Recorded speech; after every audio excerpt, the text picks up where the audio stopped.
Hello guys, welcome back to my channel. ফিরে এলাম নতুন একটি রেসিপি নিয়ে। আজকে আমি তৈরি করে দেখাবো মুচমুচে বাঁধাকপির পাকোড়া। বাঁধাকপির পাকোড়া তৈরি করা যেমন সহজ, খেতেও কিন্তু খুবই মজাদার।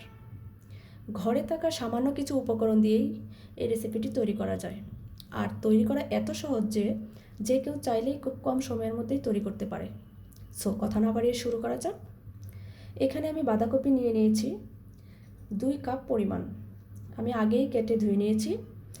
এবার আমি এই বাঁধাকপিটাকে লবণ দিয়ে মিক্সড করে নেব।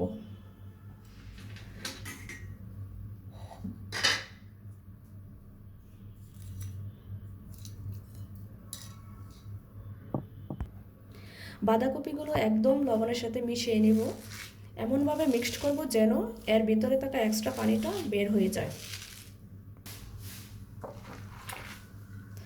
দেখুন বাঁধাকপি থেকে কতটা পানি বেরিয়ে আসছে।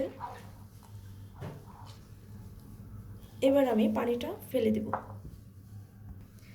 এবার আমি বাঁধাকপিতে দিয়ে দিব পেঁয়াজ কুচি। এখানে আমি 2টা পেঁয়াজ কুচি করে রেখেছিলাম। দিয়ে দিব কাঁচামরিচের কুচি,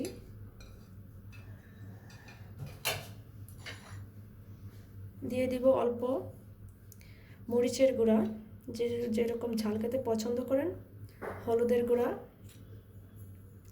দিয়ে দিব ধনিয়ার গুঁড়া 1/2 চা চামচ, জিরার গুঁড়া 1/2 চা চামচ, স্বাদ মতো লবণ।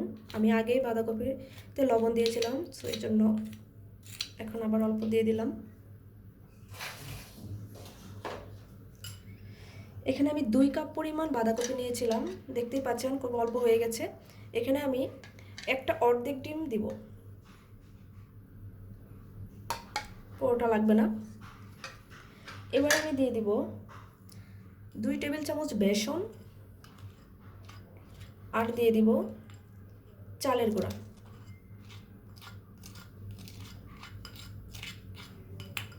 এবার আমি সবগুলো উপকরণ একসাথে মেখে নেব।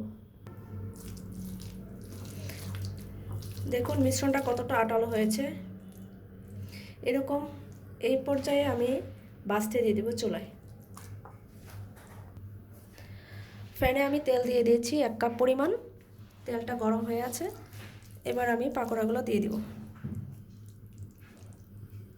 পাকোড়াগুলোর শেপ আপনার যেরকম পছন্দ সেই রকম দিতে পারেন। আমি এরকম করে দিয়েছি।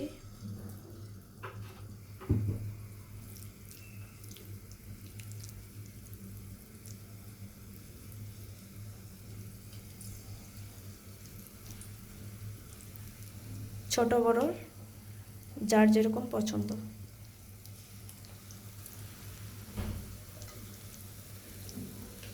আমি একটু পাতলা করে দিচ্ছি যেন মুচমুচে ভালো মতো হয়।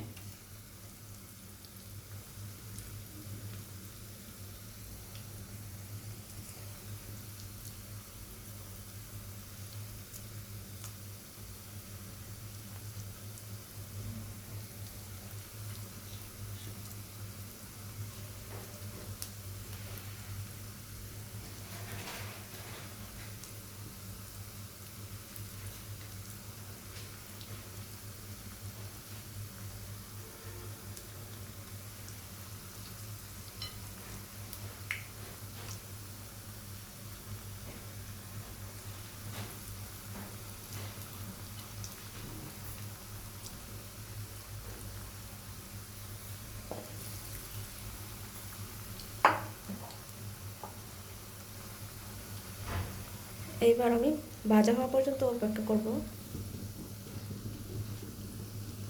দেখুন পাকোড়াগুলো ভাজা হয়ে গেছে। এইভাবে আমি সবগুলো পাকোড়া ভেজে নেব। আমার সবগুলো পাকোড়া ভাজা শেষ হয়ে গেছে। এখন আমি প্লেটে তুলে নিয়েছি। আপনারা পেঁয়াজ এবং কাঁচামরিচের সাথে খেতে পারেন। ইভিনিং স্ন্যাক্সে খুবই ভালো লাগবে এটা খেতে। আজকে এই পর্যন্তই। ফিরে আসবো নতুন কোনো রেসিপি নিয়ে। আমার রেসিপিটি কেমন হয়েছে কমেন্ট বক্সে জানাবেন। ধন্যবাদ।